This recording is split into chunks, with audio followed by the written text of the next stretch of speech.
அன்பர்களுக்கு வணக்கம். புலிப்பாணி மகரிஷியினுடைய புலிப்பாணி ஜோதிட 300ங்கிற அந்த நூல்ல இருந்து நாம தொடர்ந்து ஜோதிட நுட்பங்களை பார்த்துக்கிட்டே வர்றோம்.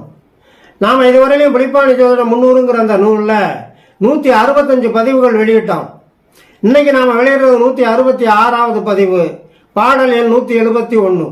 இப்ப சென்ற பாடல்ல கேது பகவான் ஒரு ஜாதகத்துல லக்னத்துல இருந்து அந்த திரிகோணஸ்தானம் 1, 5, 9 அல்லது லாபஸ்தானம் 11ஆம் இடம், இப்ப இந்த ஸ்தானங்கள்ல இருந்தால் அந்த ஜாதகருக்கு எந்த மாதிரியான யோக பலாபலன்களை வாரி வழங்குவார் அப்படிங்கிறத பத்தி மிக தெளிவா சென்ற பாடல்ல விளக்கியிருந்தாங்க. அதை நாம விரிவா எடுத்து சொல்லியிருந்தோம். இப்ப இன்னைக்கு பாடல்ல ஒரு ஜாதகத்துல சந்திர பகவான், அதுலயும் வளர்பிற சந்திரன் நல்ல வலுப்பெற்று இருந்து அந்த அமைப்பை சனி பகவான் பார்த்தாரானால் அந்த ஜாதகருக்கு எப்படிப்பட்ட யோக பலாபலன்களை வாரி வழங்குறாரு அப்படிங்கிறத பத்தி சொல்லி இருக்கிறாங்க. முதல்ல நாம் அந்த பாடலை பார்த்துருவோம். வாரேனி இன்னும் ஒன்று வழுத்த கேளு, வளர்மதியும் நல்லவனாய் அமர்ந்துட்டாலும், சீரேனி சனியவனை பார்த்திட்டாலும், செழுமையுள்ள சந்திரனார் திசையை கேளு, கூரேனி குமரனுக்கு பசும்பொன் கிட்டும், குவலயத்தில் கடன் கொடுப்போன் வேந்தனுக்கு, பாரேனி பால்மதியும் பூச 3ல் பகருவாய் புலிப்பாணி குறித்திட்டேனே அப்படின்னு முடிச்சிருக்கிறார். வாரேனி இன்னும் ஒன்று வழுத்த கேளு, வழுத்துதல் அப்படின்னா சொல்லுதல்னு அர்த்தம், கூறுதல் அப்படின்னு அர்த்தம். இப்ப ஜோதிட கலையில இன்னும் ஒரு புதுமையை சொல்றேன் கேளு அப்படின்னு தொடங்குறார். வளர்மதியும் நல்லவனாய் அமர்ந்துட்டாலும், அந்த முதடியில 2வது வரியில வளர்மதின்னு சொன்னா வளர்பிறை சந்திரன் அமாவாசை திதியிலிருந்து அமாவாசை திதி முடிஞ்ச மறுநொடியிலிருந்து பௌர்ணமி திதி முடிகிற வரையிலையும் வளர்பிறை சந்திரன் அர்த்தம். அமாவாசைங்கிறது தேய்பிறை. அமாவாசை திதி முடிஞ்சு அடுத்த நொடி பிரதம, துவிதிய, திருதிய, சதுர்த்தி, பஞ்சமி, சஷ்டி, சப்தமி, அஷ்டமி, நவமி, தசமி, ஏகாதசி, துவாதசி, திரையோதசி, சதுர்த்தசி, பௌர்ணமி, இந்த 15 திதிகளும் வளர்பிறை திதிகள் அப்படின்னு சொல்லுவோம். அந்த வளர்பிறை திதி இருக்கிற நாள்ல சந்திர பகவான் வளர்பிறை சந்திரனா இருக்கிறாரு அப்படின்னு அர்த்தம். சூரிய பகவான் எந்த ராசி வீட்டுல இருக்கிறாரோ அந்த ராசி வீட்டுல இருந்து அடுத்தடுத்த ராசிகள்ல வர்றது 7 ராசிக்குள்ள இருந்தா அது வளர்பிறை சந்திரனா இருக்கிறாரு அப்படின்னு நாம கணக்குல எடுத்துக்கணும். சூரிய பகவானுக்கு 7வது ராசியில சந்திர பகவான் இருந்தா ஒன்னு பௌர்ணமியா இருக்கணும், அல்லது பௌர்ணமிக்கு முத நாள் சதுர்த்தசியா இருக்கணும், அல்லது பௌர்ணமிக்கு அடுத்த நாள் பிரதமையா இருக்கணும். ஆனா பௌர்ணமி திதி முடிகிற வரையிலையும் வளர்பிறை சந்திரன் அப்படின்னு பேர். அந்த வளர்பிறை சந்திரனும் நல்லவனாய் அமர்ந்துட்டாலும் சொல்றாருன்னு சொன்னா, அப்ப லக்ன ரீதியா திரிகோண ஸ்தானத்து அதிபதியாகவோ அல்லது லக்ன ரீதியா திரிகோண ஸ்தானத்திலேயோ அல்லது ஆட்சி வீட்டிலையோ அல்லது உச்ச வீட்டிலையோ சந்திர பகவான் அமர்ந்திருந்தா நல்லவனா அமர்ந்திருக்கிறார், அதாவது வலுப்பெற்று அமர்ந்திருக்கிறாரு அப்படின்னு அர்த்தம். அதைத்தான் புலிப்பாணி இங்க சுட்டி காட்டுறார். வளர்மதியும் நல்லவனாய் அமர்ந்துட்டாலும். அடுத்த அடி 2வது அடியில சீரேனி சனியவனை பார்த்திட்டாலும், அந்த மாதிரி சந்திர பகவான் நல்ல வலுப்பெற்று வளர்பிறை சந்திரனை அமர்ந்திருக்கிற அந்த அமைப்பை சனி பகவான் எந்த வீட்டில் இருந்து வேணாலும் ஒரு பார்க்கலாம். 7ஆம் பார்வைங்கிறது பொது பார்வை எல்லா கிரகங்களுக்கும். அதுல சனீஸ்வரனுக்கு 3ஆம் பார்வையும் 10ஆம் பார்வையும் விசேஷ பார்வை. அப்ப சந்திர பகவான் எந்த ராசி வீட்டுல வலிமை பெற்று இருக்கிறாரோ அந்த ராசி விட்ட சனி பகவான் எந்த ராசி வீட்டுல இருந்தாவது 3வது பார்வையாவோ அல்லது 7வது பார்வையாவோ அல்லது 10ஆம் பார்வையாவோ அப்படி பார்த்தாரானாலும் செழுமையுள்ள சந்திரனார் திசையை கேளுங்கிறார். சந்திர திசையில நல்ல பலன்கள்லாம் நடக்குங்கிறத அடுத்த அடியில சொல்றாரு. அதுல செழுமையுள்ள சந்திரனார் திசை, அந்த திசையும் கூட பாதகமான திசையா வரக்கூடாது. 3வது திசையா வந்தா விபத்து திசை, 5வது திசையா வந்தா பிரத்யேக திசை, 7வது திசையா வந்துச்சுன்னா வத திசை. அப்ப அந்த ஜாதகன் பிறந்த திசை ஜென்ம திசையில இருந்து இந்த சந்திர திசை நடக்கிற போது ஒன்னு சம்பத்து திசையா இருக்கணும், இல்லைன்னா சேமத்தார திசையா இருக்கணும், இல்லைன்னா சாதகதார திசையா இருக்கணும், இல்லைன்னா மைத்திரதார திசையா இருக்கணும், இல்லது பரம மைத்திரதார திசையா இருக்கணும். அப்படி இருந்துச்சுன்னா அது செழுமையுள்ள சந்திரனார் திசைன்னு அர்த்தம். அந்த ஜாதகனுக்கு அபரிமிதமான யோக பலாபலன்களை வாரி வழங்கக்கூடிய திசைகளாக அது இருக்கும்னு அர்த்தம். அந்த மாதிரி சந்திரனுடைய திசை நடக்கிற போது என்னென்ன நல்ல பலன் கிடைக்கும் அப்படிங்கிறத 3வது அடியில் சொல்றார். கூரேணி குமரனுக்கு பசும்பொன் கிட்டும், குவலயத்தில் கடன் கொடுப்போன் வேந்தனுக்கு. அந்த அளவுக்கு செல்வ செருக்கு அவனுக்கிட்ட சேரும்னு அர்த்தம். செல்வ செழிப்பு. அதில் பசும்பொன் கிட்டும்னு சொன்னா, பசுமைன்னு சொன்னாவே புதியது அப்படின்னு அர்த்தம்.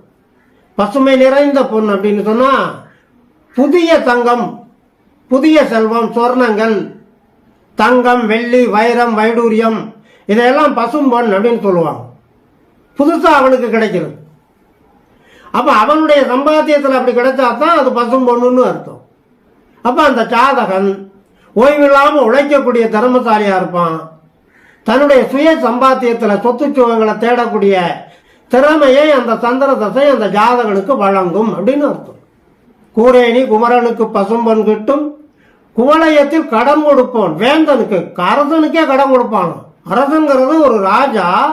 அவன் குடிமக்கள்கிட்ட வரி வசூலெல்லாம் செஞ்சு அவனுடைய கஜானா நிரம்பி கிடக்கும். அப்படி இருந்தாலும் சில நலத்திட்டங்களை வழங்குகிற போது பணம் பத்தாம இருந்தான்னா இந்த ஜாதகன் இந்த ராஜாவுக்கே கடன் கொடுப்பான் அப்படிங்கிறார்.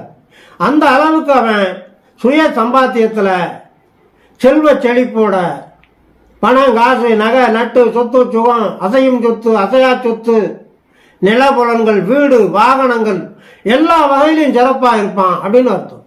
இதுக்கு முன்னால இதே புலிப்பாணி அந்த சந்திரனுடைய சேர்க்கையும் சந்திரனை சனி பார்ப்பதும் அந்த ஜாதகனுக்கு மன உளைச்சல், கவலைகள், மனோ வியாகுலம் இதையெல்லாம் கொடுப்பாருன்னு முன்னால பாடல்களில் சொல்லி இருக்கிறார்.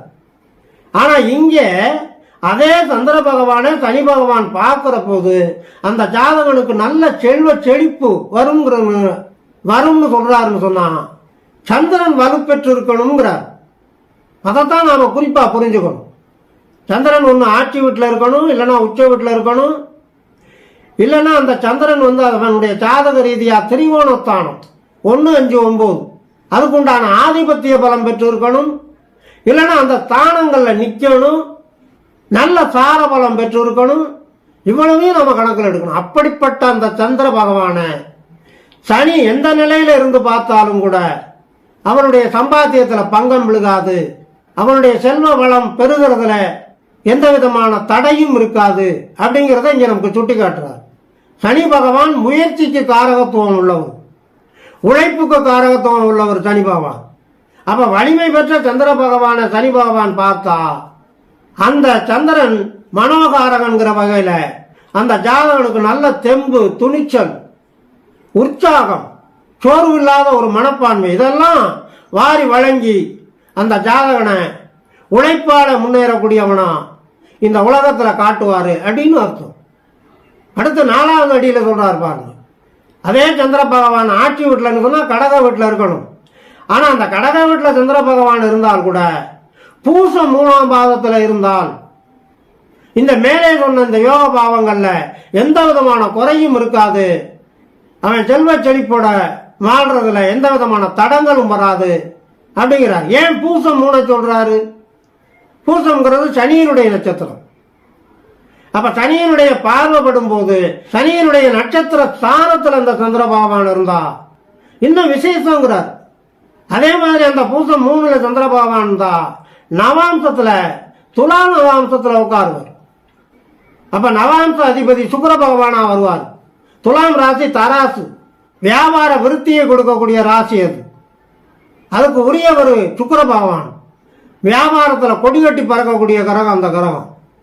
ஆக பூசம் 3ல சந்திர பகவான் இருந்து அது கடகராசியில ஆட்சி பெற்று இருக்கிறதுனால அந்த சந்திர பகவான சனி 3ஆம் பார்வையா அதாவது ரிஷபத்துல இருந்து பார்த்தாலோ, 10ஆம் பார்வையா அதாவது துலாத்துல இருந்து பார்த்தாலோ, 7ஆம் பார்வையா அதாவது மகரத்துல இருந்து பார்த்தாவோ அப்ப அந்த ஜாதகனுக்கு உடல் உழைப்பு, உற்சாகம், மனோபலம், தைரியம், துணிச்சல், நிதானம் அது ரொம்ப முக்கியம்.